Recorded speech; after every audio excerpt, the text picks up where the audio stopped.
There often aren't any symptoms in the early stages of chronic kidney disease. Once symptoms appear, it's easy to dismiss them as normal reactions to life's pressures.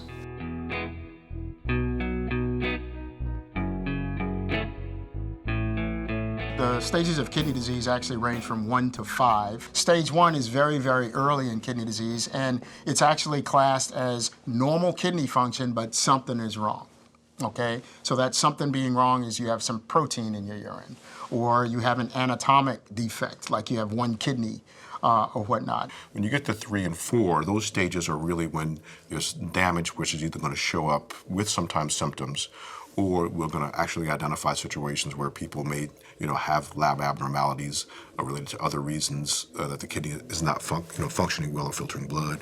And then that latter stage is where it's irreversible. That's where you have to have dialysis or transplant to sustain life. Once we get out of the primary care realm and into people with severe kidney disease, there are a lot of other team members that need to come into play. And one of those team members are folks who are educated, well-educated in nutrition education. And so registered dietitians who can begin to measure your blood function of kidney disease with what you should be eating. Because as the kidneys begin to reduce their capacity to filter out blood, things like levels of protein and subsequently the byproducts of protein can sometimes elevate. People who may think, okay, I'm just going to drink a lot of water, if you're in a situation where you're getting edema from that water because your kidney disease is bad, actually drinking a lot of water can be harmful. Having diets and high protein content can be harmful. Food is cultural. Food is psychologic to the individual. And if they've been eating something from the time they were knee-high to a grasshopper, the first thing that's going to happen when I tell them as a doctor, you can't have this, you can't have that, they're going to say, forget you, man. If we were in the South and someone has been eating a Southern diet, particularly in the African-American community, that's where I grew up in Jackson, Mississippi, right? So I know what that diet looks like. It's horrible for kidney disease. But I now have someone who's 62, 63, has chronic kidney disease, later stage.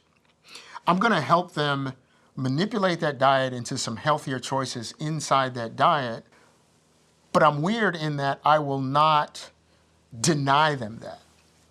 We will compromise and say, okay, once a month you can have this, and you can only have this much of this. Salt, for instance, okay? There are salt substitutes that we can use now. There are a multitude of different salt substitutes, so use a salt substitute. Instead of frying, why don't you air fry as a start? And then we'll work our way to just having baked chicken, let's say. If you have diabetes, obviously controlling your sugar intake, control how much of the poor starches you're eating and that kind of thing, because they have direct effect on how the blood flows through the kidney. The kidney does a lot of stuff that people don't understand. And if you just, minimize what you're doing early on, it can help in the long run. Being a nutrition studies major in the show was pretty funny for me because I kind of act like that outside of the series, even though I never studied that.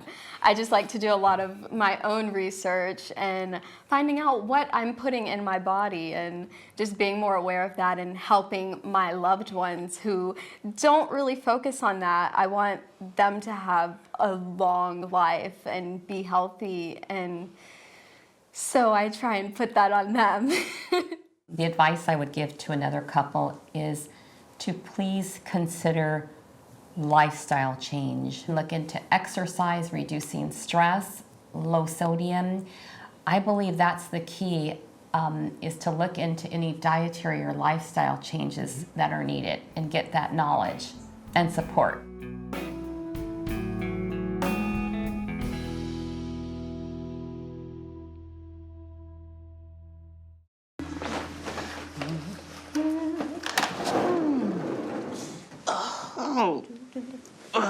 That must be where the term rude awakening comes from. Sunlight is the best disinfectant. How you doing, baby? Oh, I'm all right, Miss Naomi. You really didn't have to come all this way. Of course I did. I wanted to bring you this here myself. Now, I want you to drink this on down and don't waste a drop. What is this? Oh, girl, don't be silly. You know neither of us would give you something that would hurt you. No, not intentionally. This is a wellness elixir. Been passed down in my family for 5 generations. You see, I'm still here. And my mama is too. Yeah, she is. Barely. Bringing Naomi into the scene to give some concoction to Beverly to maybe make her better. Who knows? Yeah, it was an option. I mean, there were options. You could do this, you could do that. Well, let's try this. Let's try everything we can.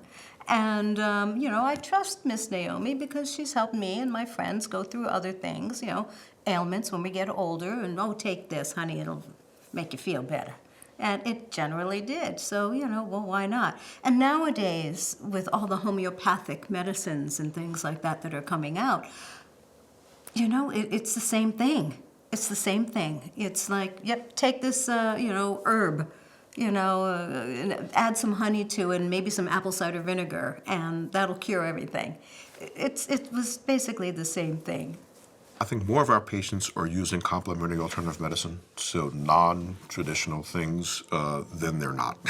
You know, whether it's, you know, herbal supplements, or whether they're using traditional home remedies that have been passed down in generations, that may vary in cultures, to other things that people may just do lifestyle-wise, yoga, meditation, things of that sort. All of those things, traditional Chinese medicine, acupuncture, the list goes on forever.